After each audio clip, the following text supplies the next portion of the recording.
तो विक्रांत सर आपसे पूछना चाहूँगी कि कई लोग ऐसे जब ऐसे मूवीज़ आती है सच्ची घटना पे आधारित रहता है, हिस्टोरिकल मूवी रहती है, कई लोगों का कहना था कि प्रोपेगेंडा है, उसी में शामिल हो जा रहे हैं। सेलिब्रिटी को भी काफ़ी ट्रोल किया जाता है, जैसे आप कमेंट सेक्शन पढ़ते ही होंगे, तो वो कैसा प्रेशर रहता है, उसे आप कैसे मैनेज करते हो? देखिए, मेरे लिए तो ये आए दिन होता रहता है, तो मुझे ज़्यादा अभी फ़र्क पड़ता है नहीं। लेकिन ये बहुत ही वाजिब सवाल है, पर सच्चाई ये भी है और इतिहास इस बात का गवाह है कि शायद जो मेरी सच्चाई है और जो मेरी सच्चाई है वो आपके लिए प्रोपेगेंडा हो,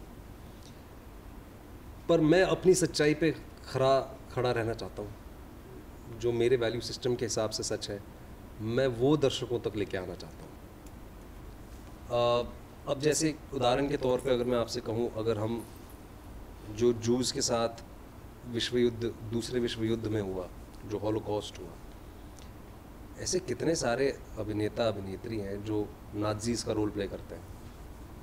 हिंदी सिनेमा में ही कितने सारे विलन 50 को गोली मारते हैं। वो उनका इंडिविजुअल वैल्यू सिस्टम नहीं दिखाता है।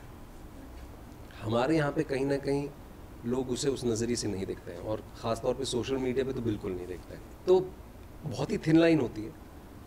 बट अगर हम साबरमती की हम बात करें, तो जो सबसे उच्च न्यायालय है, ऑनरेबल सुप्रीम कोर्ट जो है, ये फिल्म जो है वो सारी रिसर्च मटेरियल जो आपको भी ऑनलाइन अवेलेबल है, वो सुप्रीम कोर्ट के आदेशों पे आधारित है। अलग अलग कमेटियाँ बनी, बहुत सारे अंतर्राष्ट्रीय ऐसी ऑर्गेनाइजेशंस थी जिनकी अलग प्रतिक्रिया थी, उन सबको भी हमने दिखाने की कोशिश की है। पर जो सोल ऑफ द फिल्म है वो supreme court of India, the honourable supreme court of India का जो फाइनल वर्डिक्ट आया था, उसके आधार पे उसी आधार पे रिसर्च की गई है। कमिंग टू विक्रांत, जैसे मैंने कहा कि देखिए, ये इतना सेंसिटिव सब्जेक्ट है कि कहीं ना कहीं ट्रोलिंग होगी।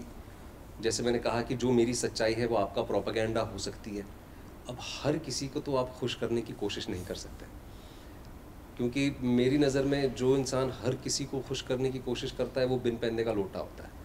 मैं अपने व्यू पॉइंट पे खरा उतरना चाहता हूँ। तो अगर आपको कोई निराशा है तो माफ़ी चाहूँगा, पर उससे ज़्यादा मैं और कुछ कहना भी नहीं चाहूँगा।